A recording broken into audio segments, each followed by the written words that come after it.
afrika u socday koonbur rabay halka inuu dhigto jaaliyada iyo dadka Soomaaliyeed waxa weeye yaa la waxsiiyay ku soo riday xasan munaafiq waa laad kaga dhuftay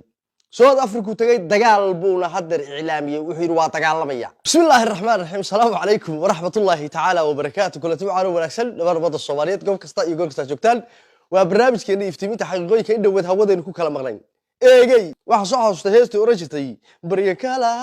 maqnayno waan idin basaasi bushayahay manabadba barinay ma baride waynu kala baadnay oo kala baahnay laakiin way soo noqonay waxaan rajaynayaa inaad nabad qabtaan inta xanuunsanay ilaahay caafimaad sariican ha siiyo intii dhimatana Allah u naxariisto dagaalka iyo halganka ka socda Puntland iyo xaalku halku marayo iyo nimankii oo ku jira eega iyo xasan munaafiq iyo kooxdiisii oo waxa weeye bulaacad dhex fadhiyana iyadana insha Allah biidnillah kariim wasdul taagayna balse qodobkeena koowaad barnaamijka waxaan ku daafuraynaa ninkii roob la baahana waxa la yiri wadkeed korsatoy waqwaqi makaayday roob la baahane maalinkii kursiga xasan munaafiq fuulay baa horta nafac iyo niyaayiro iyo neef iyo aragti iyo maqaam madaxeed awalba waa loo khaldamay khaladaadka dhacay ee waxa weeye xisbiga nabad iyo nolol ay gashay ee waliba lagu la taliyay madaxweyne Maxamed Cabdullaahi Farmaajo khaladkii ugu weynaa inta uu madaxweyne ahaa Farmaajo uu galay baa waxay ahayd inuu roob la baahane ka dhigo ra'iisul wasaare ka dhigo qof baahan oo duruufaysan oo Nairobi iska fadhiya oo taksiile Sweden ka ahaan jiray oo waxa weeye halka waxa weeye Shomaash halka ku qaata cashuur celintii Nairobi ku cuno iska qayila eegay oo war ma qabta ah Maxamed Cabdullaahi Farmaajo madaxa soo qabtay dabcan de wax lagu la taliyay markii la rogay waxa la warbar ninkan waxa weeye aynu eegno nin gaajaysan oo kabaha dubanaya oo yaaban oo waqtigu xalaal u yahay oo 12 street iyo 8 street fadhiya oo habeenkii saamaleeyla oo mirooga ka gaagaaban iyo ka dhaadheer halka ku cuna oo koobka shaaha waxa weeye 4 saac haysto bakeeriga laga meedho qof noloshiisa horta nooca ay tahay buu ahaa ilaahay subxaanahu wa ta'ala qofka bini'aadamka nasr waasiya qof waliba maalin buu leeyahay maalinkiisa bay noqotay ummadda Soomaaliyeed nooguma faa'iideyn isaguna kama faa'iideysan xitaa reerka uu sheegto iyo tolka lagu sheegay cidda lagu tiriyay gidigood barsootuba alif waa tusaale tif waxa la qof ii galay xabad miro kale tahay mid uu tuuray baan jirin hatta reerka uu ka dhashay uu sheegto riyada bar gidib baan hay laftirkoodaan waxba u qaban Soomaalidu waxay taada wadaantii geelida kaafida geel kale ku darta warnintiisi daryeeli waayay tu kale maxay u fadhidaa murti Soomaaliyeed baa waxay nintiisi badaayacay ka kale dugsanaya anay igala doqosan nin isagu tiisi dayacayo kabi xagga dama ka dhamaadeen eegay qofka waxtar ka sugaya horta qofkaas ka waalan waxbayaan la taraarine waxaan ku soo gabagabeynaya markii ra'iisul wasaaraha laga dhigay markiiba waati fure qabyaalada la galiyo hawiyiisana habar gidir baa tahay hawiya tahay xasan munaafiq oo halka Sheekh Sharif ku sita baa rooblana halka u turtay aryaamahan ma haygu waay aryaa waa lagu kala guura Muqdisho waay Aasiyaad baraa irine aryaa Farmaajo waay aryaa soo bax sidii loogu hayay inka dhane ra'iisul wasaaraha loo doortay meeshu dhila wariyaan hordibu fariista kala baatiine oo dalku dawlad buu leeyahay oo xitaa wuxuu yiri ninku yiri sanaan mayno adadii sarintiisa ninku quuri waaya xitaa ra'iisul wasaarenimadaada iyo madax inaad kugu ixtiraami waayo fure qabyaalada la galiyo wax allaale iyo wax adduunyaale ninkaasi uu faa'iiday xitaa inta uu ra'iisul wasaare ahaa eegay meel albaab walba Farmaajo markii qiiqna meel walba waa xidhan isagoo gaajaysan oo afku dheer yahay eegay oo waxa weeye shaarkii ku cadaaday ayaa xasan munaafiq waa intuu doonayo kursiga ku fuulay kursiga maalinta lagu fuulay 12 milyan oo aanu ka qabanay nimankii daalimiinta ah Imaaraadka ee Nacab Shakuuriyo loo waday ee rabay Muqdisho in lagu qarxiyo oo muddo 7 sanadood am meel yaale bangiga dhex yiilay buu isku qaaday ila waa baahan waa sabool qadiyad ma lama maqasho qofka duu sabool yahay saboolnimadu waa labo midna waa qalbiga eegay midna waa gacanta qofku markuu sabool gacanta ka yahay oo faqriga qofku gacanta ka yahay dhibaato ma leh laakiin faqriga waxa ugu xun kan halka ka gala kan niyada iyo qalbiga ka gala kan faqriga markaad adigu aragtid kaas ugu xun ninkii dhamaa ee ra'iisul wasaaraha ahaa ee liiri dalba badbaadisay oo hawiyo dhan u kacaliyaha dalku badbaadi roob la geesu waay nik Farmaajo naga qabto wari ariya igaarka daarodas naga qabtay Farmaajo naga qabtay Farmaajo ee loo han weynaa xitaa hawiyo dhan tunka ku sitay 12 milyan oo bangiga yaala buu isku qaaday ila nin gaajaysan buu ahaa ku albaab walba ka soo xidhmay wasaaradda arrimaha gudaha wasaaradda arrimaha dibadda wasaaradda maaliyadda shaqadii wasaarad kasta albaabku u xiray ilaa TV-ga qaranka unba halkaas oo uu joogay alqabyaala joogay kan xulay maartay rufiyaanka argagixisada ah eegi alcad liyada alqabyaala liyada kaas TV-gaas unba u banaana bes wasaaradii kale oo dhan waa ka soo xidhmay 12 milyan markii itaanu kursiga oo fuulin xasan munaafiq buu cararay adarta sawirkan bayli wuxuu tagay xasan sheekh ariya ii magacaw he 12 milyan aan raba lacagtii imaaraadka raba warheed xasan baa yaabay xasan munaafiq waad garanaysaa albaab farma dhaafa oo carab inta dhar leegsita meeshan xiiraba allah xiin mari yiraahdo baa yaabay xuud musaasaha ariyaar fiicanaatee 4 milyan ku siiha lacag 12 milyan ma qan mise 9 milyan iyo 700 wax saas ay adwa lacagtu hayd ariya 4 milyan ku siiha inta kale ya qaadani yaarta kala qaadaysa waa la habeeha raga meesha ku soo dagaalamay markiiba baylu isku qaaday gurigiis waa maalin qura waxa dhacayaan baylu isku qaaday ya baylu soo kiciyo kan waa maalintu jeebka gashanay lacag horta qof noocaas buu ahaa markii xasan munaafiq arkay qofkan inuu noocan yahay baladeegay maalinkiiba ugu dambeysay waxa la sheegay oo wallaahi rag xog ogaal ah oo waxa weeye tiimka waxa weeye boob qaran ka tirsan ii sheegeen ninkaas si waraaq u qorayay waraaq saas baa loo yahay hatta iyaga u yaqaan roob la baahane saas waa roob la baahane xasan munaafiq hoos buu dhigaa imaaraadkii buu u diiday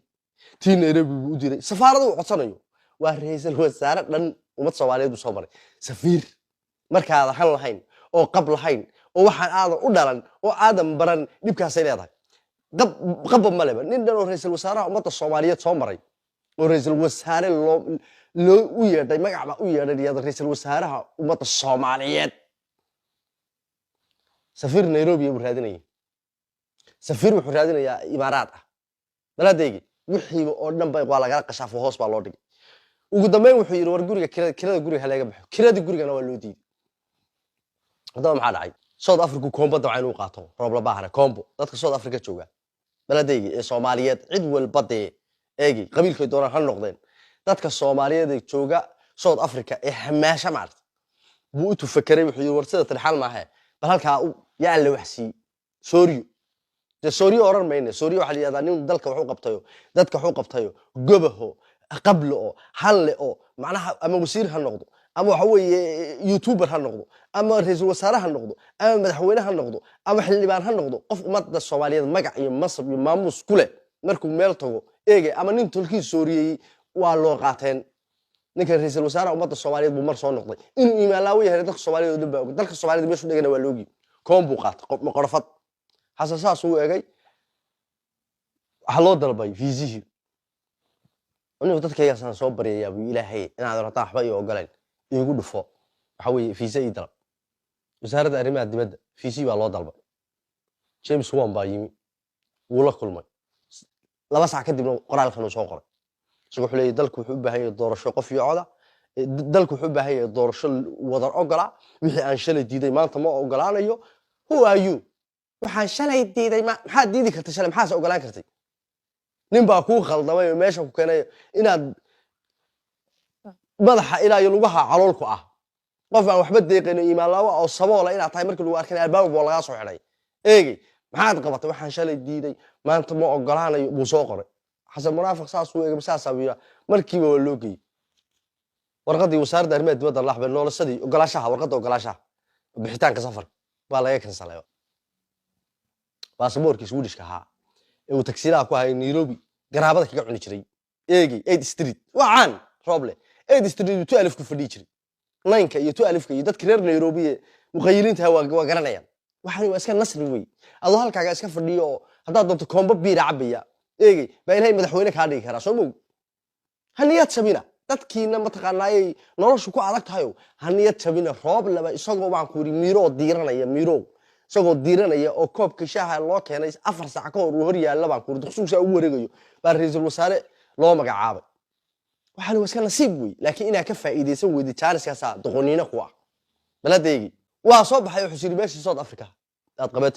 waraaqdii uma jirto kaaga daran wasaaradda arrimaha dibadda nimanka waa saqajaan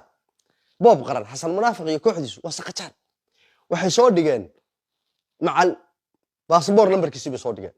baasaboor lambar baasiga diblomaasiga ah baasaboorka diblomaasiga ah eegay ayay soo dhigeen lambarkiisii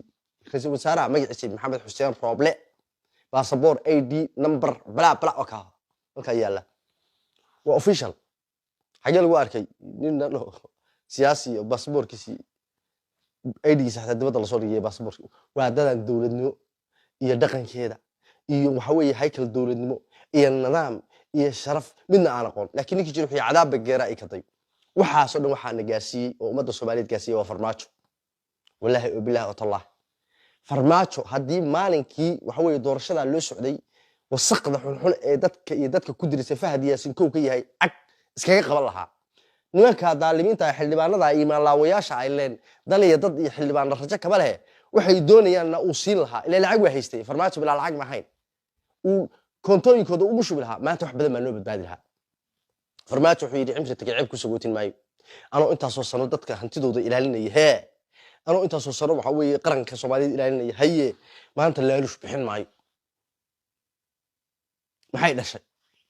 waxay dhashay dal iyo dad iyo ummad iyo dumar iyo caruur iyo ciid iyo bad iyo meel laba inaan la dhaafin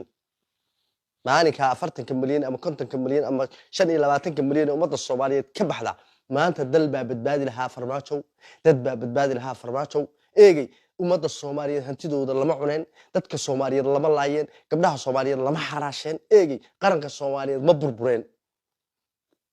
waxa maanta nagaaray farmaajo nima gaadheen ma subaxii hadaan lacagta bixin lahayd inaad runta ku sheegaya oo habar wadaag wallaahi oo billaahi oo talaahi maanta meeshaan joog ummadda Soomaaliyeed joogtada dhigay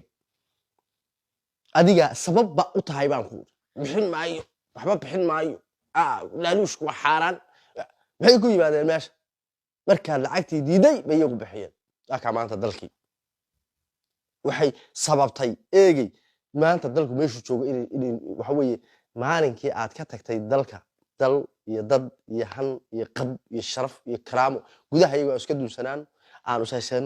caafimaad dar ha jirto nolol aan ha jirto laakiin qabkaygii xitaa ummadda Soomaaliyeed niyadoodu baa soo noolaatay bal rooble ila dhigeyst wuxuu leeyahay dagaalamaya saxay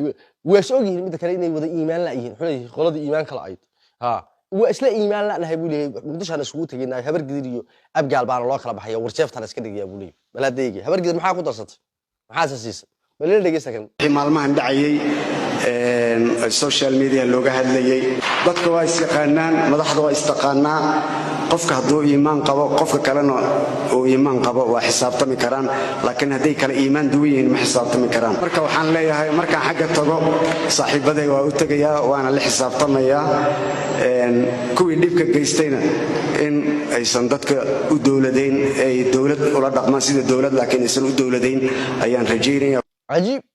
عجيب وحير نقال بادر درويد ودعم اللوجا أروي تدمو قادنيا نقال بادر درويدي ودعم اللوجا أروي تدمو قادنيا شوف لعبة إيمانك شكينيا وإنك أنت لو قدوا قستي والله الباب ده لقى صحت الباب ده سيدا كوم بدأ مقرفة دي صوت أفريقيا ولا عادل هي اللي وحسية دينا لوجا الله ضي بكسلة لكن واحد الحمد لله وحي يربعني ما كانوا هراي حنوصل نقول إن شاء الله برنامج كحية حسن مرافق وبرلمان كهراي شدي طول الحلبان وشريت بالله والجرح الجريي سأنا مش برواق لين حسن منافق إيه حالة دي المسكاد يبتلان يسوي كهذا الرباين ورودي دير تسوقاتين ونقول دارتو إيه حالة ده